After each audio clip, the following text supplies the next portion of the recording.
جنت کو دارالسلام اسی لیے کہا جاتا ہے کہ وہاں ہر طرح کے مشکلات، تکلیفیں، بڑھاپا، بیماری اور پریشانی اور غم و رنج سے نجات ہوگی اور انسان خلاصی پا جائے گا۔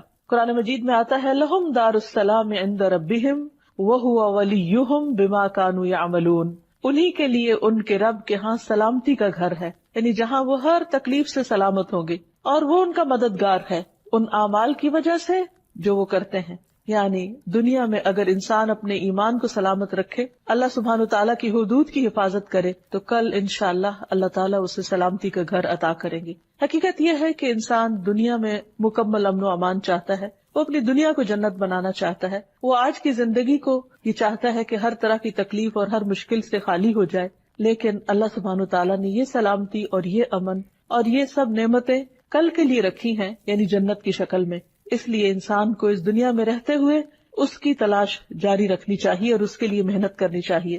اسی طرح اس مصدر کا ایک اور معنی بھی ہے خالص تحفہ، یعنی سلامتی کا ایک معنی خالص تحفہ بھی ہے، یعنی ایسا تحفہ جو باطن کی برائی اور نیت کی خباثت سے پاک اور خالص ہو۔ قرآن مجید میں آتا ہے فَإِذَا دَخَلْتُمْ بُيُوتًا فَسَلِّمُوا عَلَىٰ أَنفُسِكُمْ تَحِيَّةً مِّنْ عِندِ اللَّهِ مُبَارَكَةً طَيِّبَةً، جب تم گھروں میں داخل ہوا کرو تو اپنے گھر والوں کو سلام کہا کرو۔ یہ سلام کیا ہے؟ یہ اللہ سبحانہ تعالیٰ کی طرف سے مبارک اور پاکیزہ تحفہ ہے۔ تو اللہ سبحانہ تعالیٰ نے ہمیں جو سلام کا حکم دیا ہے وہ سلامتی کی دعا بھی ہے اور ایک تحفہ بھی ہے۔ ثابت بن عبید کہتے ہیں کہ میں ایک مجلس میں آیا جس میں عبداللہ بن عمر وغیرہ تھے، تو انہوں نے کہا جب تم سلام کرو تو سناؤ، یعنی اونچی آواز میں کرو، کیونکہ وہ اللہ تعالیٰ کی طرف سے طیب اور مبارک دعا ہے۔ یعنی جب ایک انسان دوسرے کو سلام کرتا ہے تو ایک طرح سے برکت کی دعا دیتا ہے اور سلامتی کی دعا دیتا ہے، اور اس چیز کو مسلمانوں کے درمیان رائج کر کے دراصل اللہ سبحانہ تعالیٰ نے انہیں ایک بہت خوبصورت تحفہ دیا ہے کہ جو وہ ہر وقت ایک دوسرے کو دے سکتے ہیں۔ جیسا کہ ہم جانتے ہیں کہ تحفے کا تبادلہ باہم محبت بڑھاتا ہے، لیکن یہ ممکن نہیں کہ انسان ہر وقت ایک دوسرے کو مادی شکل میں تحفے دے سکے۔ اللہ سبحانہ تعالیٰ نے ہم سب پر کس قدر مہربانی کی ہے اور ہمیں ایک ایسا کلمہ سکھا دیا، یعنی سلام کا، کہ جو خود ایک تحفہ ہے، اور اس کو خود اس نے تحفہ اور برکت والی چیز کہا ہے کہ اگر ہم ایک دوسرے کے ساتھ اس کو ایکسچینج کرتے رہیں تو اس میں ہمارا کچھ بھی خرچ نہیں آتا، لیکن اگر ہم خوشی کے ساتھ دوسروں کو سلام کریں اور جواب میں سلامتی کی دعا پائیں تو اس سے یقیناً ایسے لوگوں کے اندر رحمتیں اور برکتیں نازل ہوں گی، ان کے اندر سے دشمنیاں اور حسد اور شیطان کی ڈالی ہوئی نجاست ختم ہوگی۔ اللہ سبحانہ وتعالیٰ کی طرف سے یہ پاکیزہ اور خوبصورت تحفہ آدم علیہ السلام کو ملا تھا جو ان کی سب اولاد کے لیے تھا۔ اب کچھ نے اسے اختیار کر لیا اور کچھ نے نہیں۔ حدیث میں آتا ہے رسول اللہ صلی اللہ علیہ وسلم نے فرمایا اللہ سبحانہ وتعالیٰ نے جب آدم علیہ السلام کو پیدا کیا تو ان سے فرمایا کہ جاؤ اور فرشتوں کو سلام کرو اور جو کچھ وہ تمہیں کہیں اسے غور سے سنو، وہ تمہارا اور تمہاری اولاد کا سلام ہوگا۔ آدم علیہ السلام فرشتوں کے پاس گئے اور انہوں نے کہا السلام علیکم۔ فرشتوں نے جواب میں کہا السلام علیکہ ورحمۃ اللہ، انہوں نے لفظ رحمت اللہ کا اضافہ کر لیا۔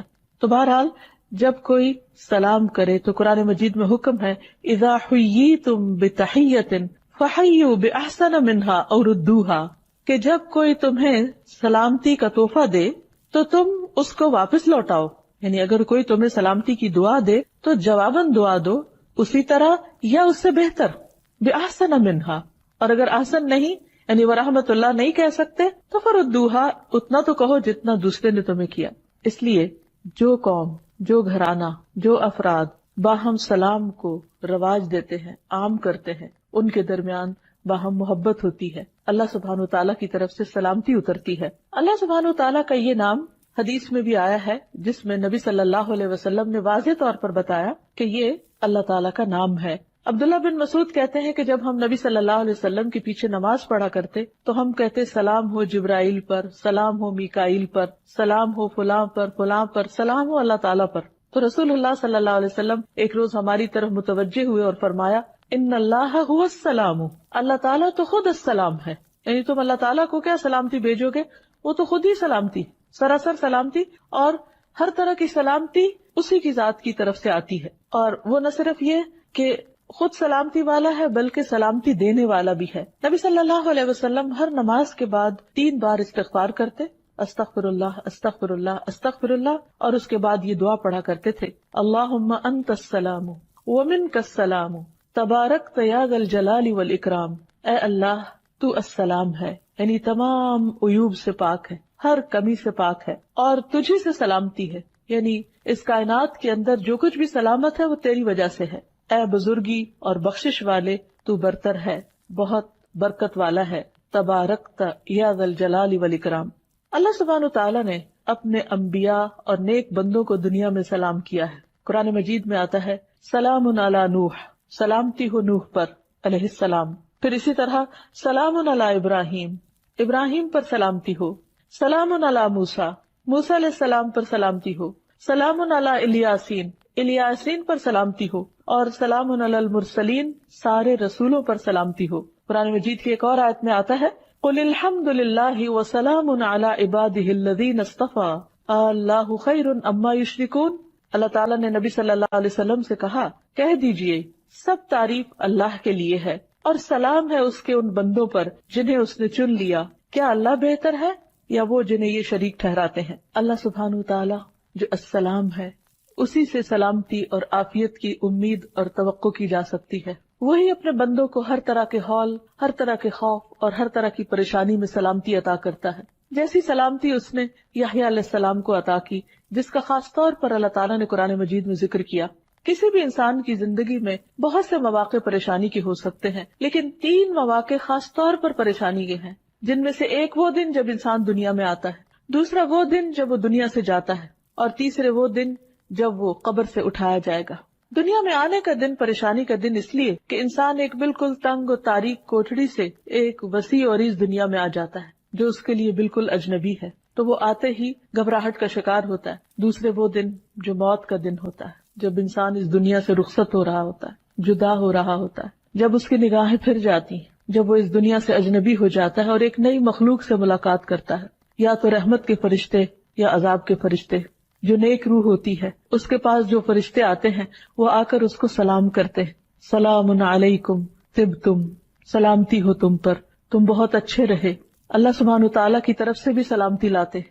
اور تیسرے وہ دن جس دن انسان اپنی قبر سے اٹھایا جائے گا اور وہ حشر کا دن ہوگا، وہ بھی سخت مصیبت کا بہت طویل دن، بہت گھبراہٹ کا دن ہوگا، لیکن اللہ سبحانہ تعالیٰ کو السلام ماننے والے اس دن بھی سلامتی اور امن میں رہیں گے، اور اللہ سبحانہ تعالیٰ ان کو اپنی خاص سلامتی سے نوازے گا اور ان سے ہر طرح کا خوف اور غم اور گھبراہٹ اور پریشانی دور کر دے گا۔ تو اللہ سبحانہ تعالیٰ نے جیسے یحییٰ علیہ السلام کے لیے ان مواقع کی سلامتی کا ذکر کیا، ہم دعا کرتے ہیں کہ اللہ تعالیٰ ہم سب کو بھی اپنی خاص حفاظت اور عافیت میں رکھے اور سلامتی سے نوازے۔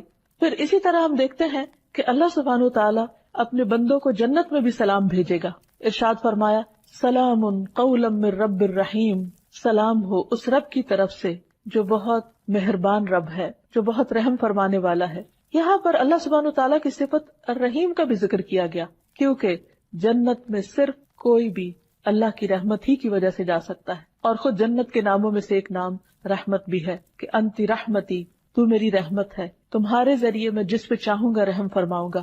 تو جو لوگ جنت میں جا چکیں گے تو اللہ تعالیٰ ان کو سلام بھیجیں گے، اولئک یجزون الغرفۃ بما صبروا ویلقون فیہا تحیۃ وسلاما، ان کو جنت کا سب سے اونچا بالا خانہ انعام میں ملے گا، یعنی جو صبر کرنے والے ہیں، اس لیے کہ انہوں نے صبر کیا، اور اس میں ان کا استقبال زندگی کی دعا اور سلام کے ساتھ کیا جائے گا۔ اسی طرح نیک لوگ جب جنت میں پہنچ جائیں گے تو ان کے چاروں طرف سے فرشتے حاضر ہو کر ان کو سلام کریں گے اور انہیں اس بات کی مبارک دیں گے کہ وہ کامیابی کی منزل کو پہنچ گئے۔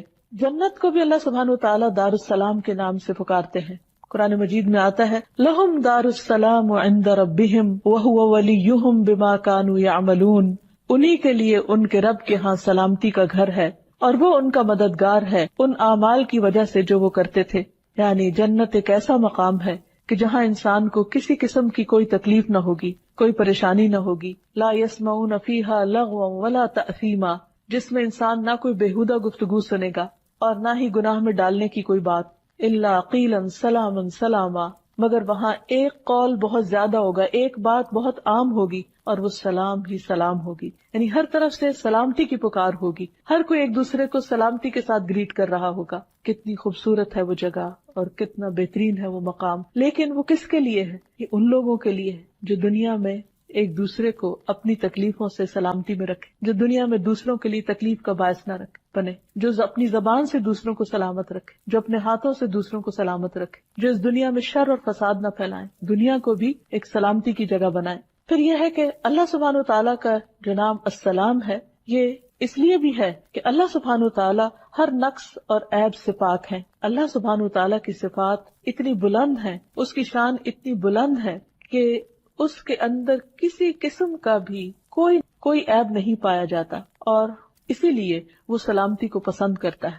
اس نے ہمارے لیے جو دین پسند کیا اس کا نام بھی اسلام رکھا، جو پھر اسی روٹ یعنی سین لام میم سے ہی ہے کہ جو شخص اسلام قبول کر لیتا ہے وہ سلامتی میں آ جاتا ہے، اللہ تعالیٰ کی رحمت میں آ جاتا ہے۔ قرآن مجید میں اللہ سبحانہ تعالیٰ فرماتے ہیں وَرَضِيتُ لَكُمُ الْإِسْلَامَ دِينًا، میں نے تمہارے لیے دین اسلام کو پسند کیا، یعنی اسلام کو بطور دین تمہارے لیے پسند کیا۔ پھر اللہ تعالیٰ جو انسانوں کو ہدایت کی طرف بلاتا ہے تو اس کے لیے بھی فرماتا ہے وَاللَّهُ يَدْعُو إِلَى دَارِ السَّلَامِ، اللہ تمہیں سلامتی کے گھر کی طرف دعوت دیتا ہے، یعنی اگر تم اللہ کی مرضی کے مطابق زندگی بسر کرو، اس کی اطاعت کرو، اس کی فرما برداری کرو تو تم سلامتی کو پہنچو گے۔ پھر اسی طرح ایک اور جگہ پر فرمایا قد جاءکم من اللہ نور وکتاب مبین یہدی بہ اللہ من اتبع رضوانہ سبل السلام ویخرجہم من الظلمات الی النور بإذنہ ویہدیہم الی صراط مستقیم۔ لوگو، اب تمہارے پاس اللہ کی طرف سے روشنی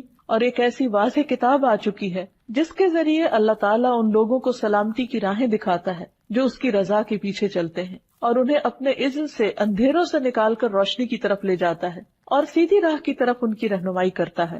عام طور پر ہمارا یہ خیال ہوتا ہے کہ شاید اگر ہم دین کی طرف آئیں گے یا ہم اللہ سبحانہ وتعالیٰ کی بات مانیں گے شاید دنیا ہمارے لیے مشکل ہو جائے گی، لیکن حقیقت یہ ہے کہ اللہ سبحانہ وتعالیٰ نے جتنے بھی احکامات ہمیں دیے ہیں بعض اوقات وہ ہمیں اپنی مرضی کے خلاف یا پسند کے خلاف لگتے ہیں یا ہماری خواہش نفس اس کے اگینسٹ جاتی ہے، اور ہم یہ سمجھتے ہیں کہ شاید یہ ہمارے اوپر زیادتی کی گئی ہے ہمیں کوئی خاص حکم دے کر، لیکن اگر تھوڑا سا گہرائی میں انسان دیکھے تو اللہ تعالیٰ کے حکم ماننے میں انسان کے لیے سلامتی ہی سلامتی ہے، دو طرح سے۔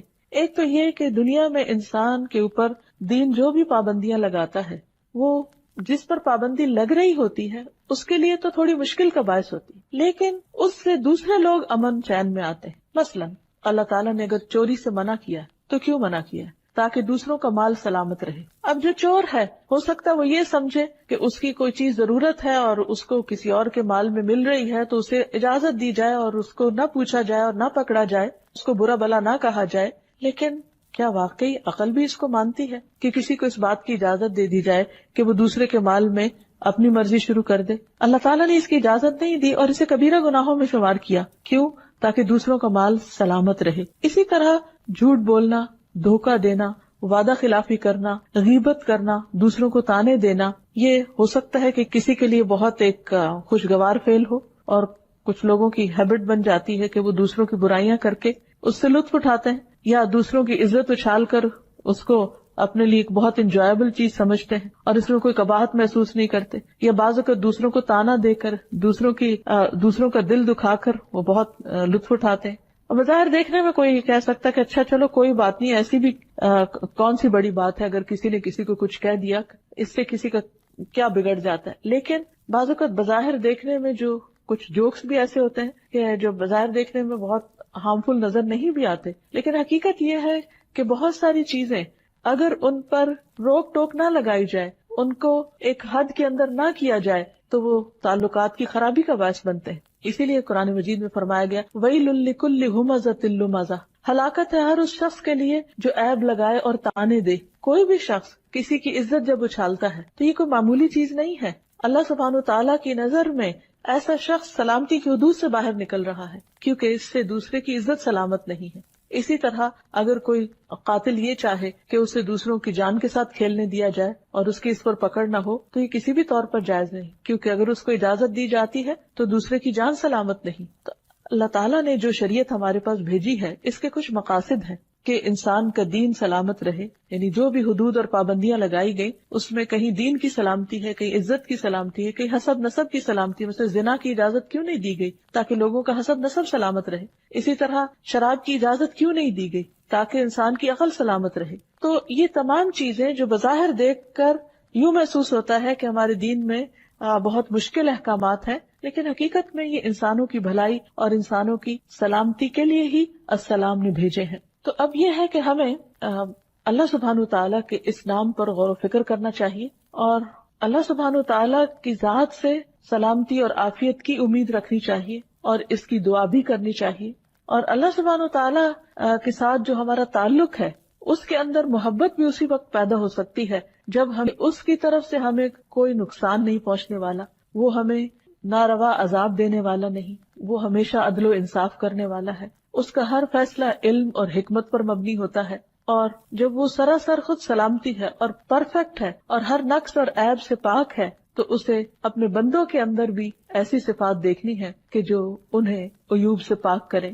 ہمارا دین جہاں ہماری دنیا کی سلامتی کا ذریعہ ہے، اور اس میں پائے جانے والے احکامات جو بظاہر نفس پر بھاری اور مشکل ہی کیوں نہ ہو، وہ ہمارے لیے دراصل سلامتی کا پیغام ہے، لیکن اس کے ساتھ ساتھ یہ دین ہماری آخرت کی سلامتی کا ذریعہ بھی ہے. جب ایک انسان دنیا میں اللہ تعالیٰ کے احکامات کی پابندی کرتا ہے تو وہ موت کے وقت قبر میں اور قبر سے اٹھنے کے بعد امن اور چین میں رہے گا، سلامتی میں رہے گا.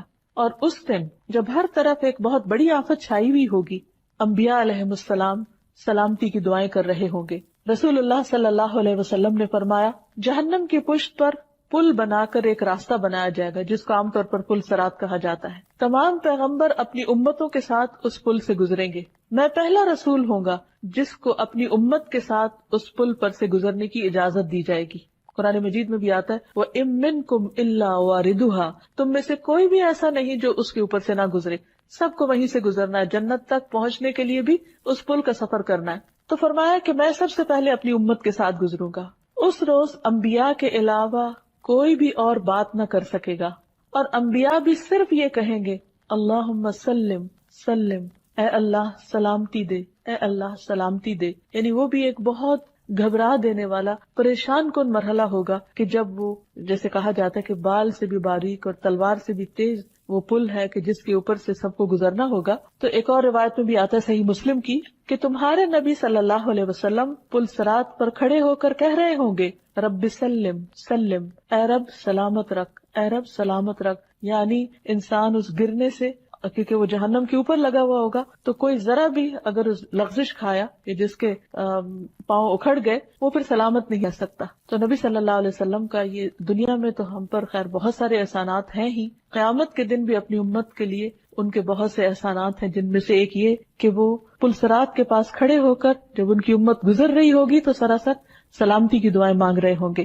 نبی صلی اللہ علیہ وسلم نے فرمایا، پھر ایک وقت آئے گا کہ بندوں کے اعمال انہیں چلنے نہیں دیں گے، حتیٰ کہ ایک شخص آئے گا جو چلنے کی طاقت نہیں رکھتا ہوگا اور اپنے آپ کو پل صراط سے گھسیٹتے ہوئے گزارے گا. اس کی اور بھی تفصیلات ہمیں احادیث میں ملتی ہیں کہ کچھ لوگ بجلی کی تیزی سے گزر جائیں گے، ہر کوئی اپنے اپنے اعمال کے مطابق گزرے گا.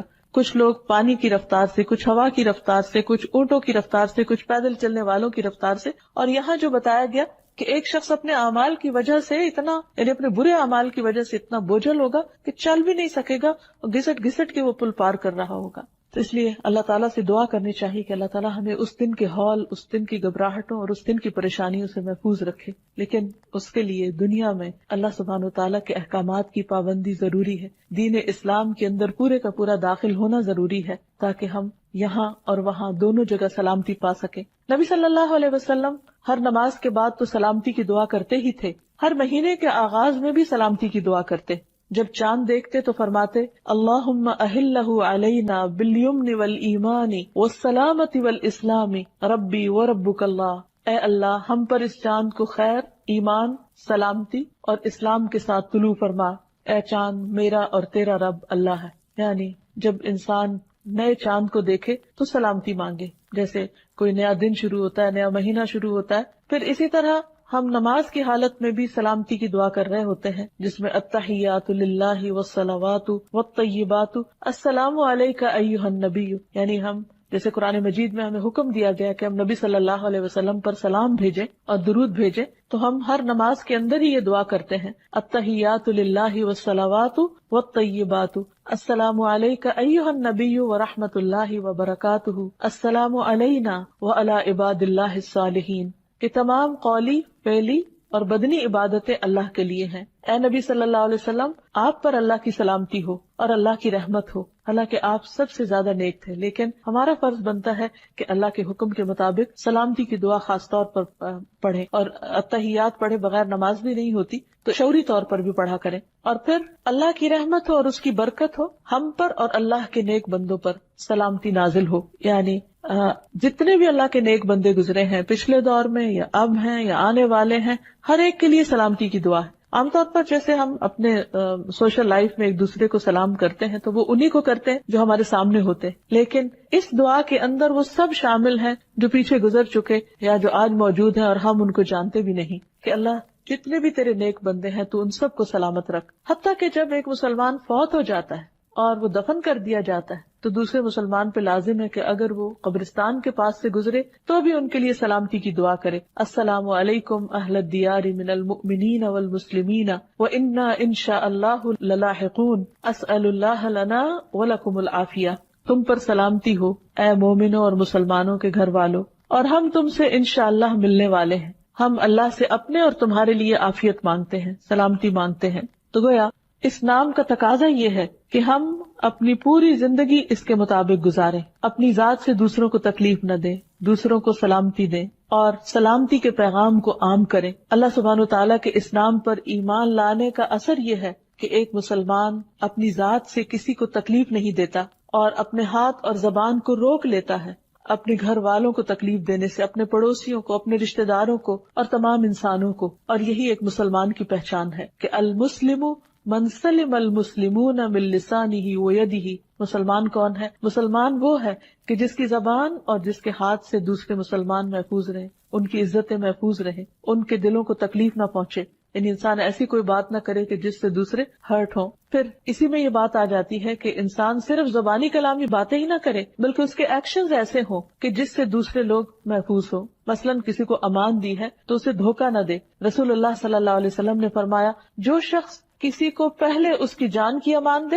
پھر اسے قتل کر دے تو قیامت کے دن اسے دھوکے کا جھنڈا دیا جائے گا، یعنی سب دنیا کے سامنے اس کو رسوا کیا جائے گا کہ یہ شخص دوسروں کو دھوکہ دینے والا تھا۔ نبی صلی اللہ علیہ وسلم نے یہ بھی فرمایا، اللہ کی قسم وہ ایمان والا نہیں، اللہ کی قسم وہ ایمان والا نہیں، اللہ کی قسم وہ ایمان والا نہیں۔ عرض کیا گیا، یا رسول اللہ صلی اللہ علیہ وسلم کون ایمان والا نہیں؟ فرمایا، وہ شخص جس کے شر سے اس کے پڑوسی محفوظ نہ ہو، اس کے کولیگز، اس کے ساتھی، اس کے آس پاس والے اس کے شر سے نہ بچے ہوئے ہوں۔ تو آپ سوچئے کہ اگر کوئی شخص کسی کے لیے سلامتی کا ماحول نہیں پیدا کرتا تو وہ خود کیسے سلامت ہو سکتا ہے؟ اللہ کے رسول صلی اللہ علیہ وسلم اس سے کیسے خوش ہو سکتے ہیں؟ وہ ان کی شفاعت کی کیسے امید رکھ سکتا ہے؟ لہذا بہت ضروری ہے کہ ہم اپنے آپ کو اس قابل بنائیں، اس چیز کے اہل بنائیں ان اعمال کے ذریعے جو سلامتی کو دعوت دیتے ہیں۔ اللہ سبحانہ وتعالیٰ کا یہ نام اور صفت ہم سے تقاضا کرتی ہے کہ ہم سلامتی کو عام کریں اور باہم ایک دوسرے کو کثرت سے سلام کریں۔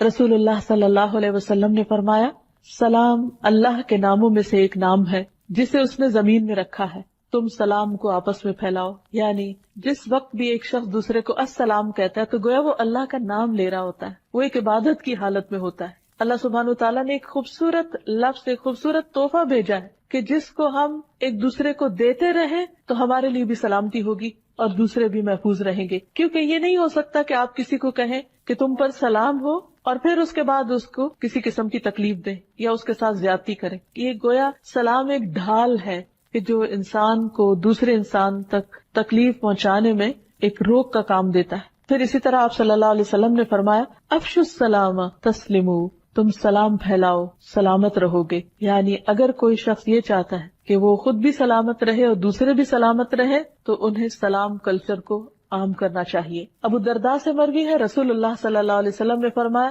افشوا السلام کی تعلو، سلام پھیلاؤ تاکہ تم بلند ہو جاؤ۔ اس سے پتہ چلتا ہے کہ سلام کرنا بلندی کا ذریعہ بھی ہے۔ اور پھر ایک مسلمان کے دوسرے مسلمان پر جو 6 حقوق ہیں ان میں سے سب سے پہلے نمبر پر سلام ہی ہے۔ پھر مسلمان کی گفتگو کا آغاز بھی سلام سے ہونا چاہیے. حدیث میں آتا ہے السلام قبل الکلام، کلام سے پہلے سلام کیا جائے. اور پھر صرف ملاقات کے وقت ہی سلام نہ کیا جائے، جدا ہوتے وقت بھی سلام کیا جائے. نبی صلی اللہ علیہ وسلم نے فرمایا جب تم میں سے کوئی شخص کسی مجلس میں پہنچے تو سلام کرے، اور جب وہاں سے جانے کے لیے کھڑا ہو تو سلام کرے. اور دوسرا سلام پہلے سلام سے کچھ کم نہیں، یعنی دونوں ہی امپورٹنٹ ہیں. اسی طرح صرف السلام علیکم بھی کہا جا سکتا ہے اور السلام علیکم ورحمۃ اللہ وبرکاتہ بھی، جو اس میں ان دو مزید دعاؤں کا اضافہ کرتا ہے اس کا اجر اور بھی زیادہ بڑھ جاتا ہے. پھر جو شخص سلام میں پہل کرتا ہے وہ دراصل اللہ کی قربت تلاش کر رہا ہوتا ہے. یعنی سلام کرنا محض ایک رسمی یا رواجی کلمہ نہیں ہے،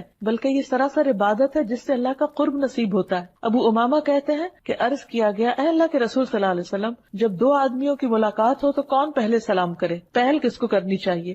آپ نے فرمایا جو ان دونوں میں سے اللہ کے نزدیک زیادہ ہوگا وہ سلام میں پہل کرے گا. یعنی جو سلام کرنے میں پہل کر جاتا ہے وہ دراصل اس بات کی علامت ہے کہ وہ اللہ کے قریب ہے. یعنی اللہ سبحانہ وتعالیٰ کی اس صفت کے ساتھ اس کو ایک خاص تعلق ہے اور وہ انشاءاللہ اللہ تعالیٰ کی طرف سے سلامتی بھی پائے گا. پھر یہ ہے کہ سلام پہلے کرنے میں اجر میں بھی سبقت لے جاتا ہے انسان. یعنی دونوں کو اگرچہ ثواب ملتا ہے لیکن جو پہل کرتا ہے اس کو زیادہ اجر ملتا ہے، اور یہ مفت میں نیکیاں کمانے کا ایک ذریعہ ہے جس پر کچھ بھی خرچ نہیں آتا. ابو ہریرہ کہتے ہیں کہ ایک شخص رسول اللہ صلی اللہ علیہ وسلم کے پاس آیا. آپ اس وقت ایک مجلس میں تشریف رکھے ہوئے تھے. اس شخص نے کہا السلام علیکم، آپ نے فرمایا 10. دوسرا آیا، اس نے کہا السلام علیکم ورحمۃ اللہ، آپ نے فرمایا 20.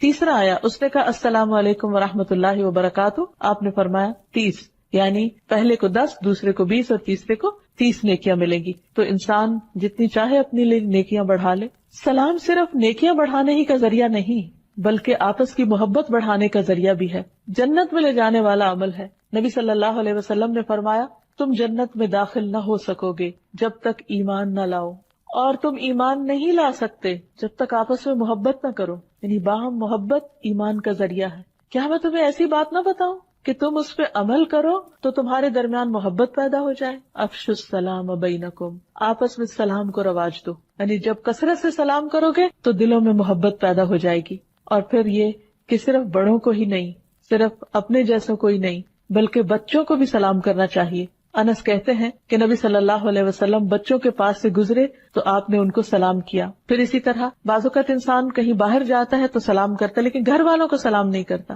تو گھر والوں کو بھی سلام کرنا چاہیے. ابو امامہ کہتے ہیں آپ صلی اللہ علیہ وسلم نے فرمایا 3 لوگ ایسے ہیں جن کا ضامن اللہ ہے. اگر وہ زندہ رہے تو اللہ ان کے لیے کافی ہو جائے گا، اگر فوت ہو جائے تو وہ جنت میں داخل ہوگا. ایک وہ شخص جو اپنے گھر میں سلام کر کے داخل ہو، یعنی اپنے ہی گھر والے ہیں، اپنے ہی پیارے ہیں، لیکن ان کو بھی دعا دیتا ہے. کیونکہ بعض اوقات ہم سمجھتے ہیں کہ شاید یہ کرٹیسی کے طور پر یا دوسرے لوگوں کے ساتھ ایک اچھا ریلیشن بنانے کے لیے، بے تکلفی لانے کے لیے یہ کلمہ دہرایا جائے. نہیں، جو شخص گھر والوں کو سلام کرتا ہے وہ جنت کا مستحق قرار پاتا ہے. پھر اسی طرح وہ شخص جو مسجد کی طرف چلا، اللہ اس کا ضامن. اور تیسرا وہ جو اللہ کے راستے میں نکلا، اللہ تعالیٰ اس کا بھی ضامن ہے، اس کا بھی مددگار ہے. یہاں تک کہا گیا ہے کہ اگر گھر خالی ہو تو بھی سلام کرو.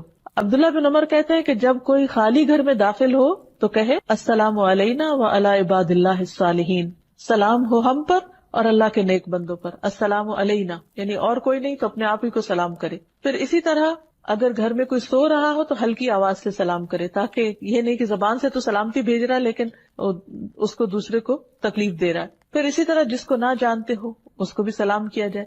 کہیں جھگڑا ہو جائے، بحث ہو جائے یا کوئی لا علم شخص کوئی ناروا بات کرے تو اس کو بھی سلام کر کے انسان ایک طرف ہو جائے. جیسے قرآن مجید میں آتا ہے وَإِذَا خَاطَبَهُمُ الْجَاهِلُونَ قَالُوا سَلَامًا، کہ جب جاہلوں سے ان کا پالا پڑتا ہے تو کہہ دیتے ہیں تم پر سلامتی ہو، اور ان سے اعراض برتتے ہیں. پھر یہ کہ سلام جو ہے وہ ناراضگی دور کرنے کا بھی ذریعہ ہے.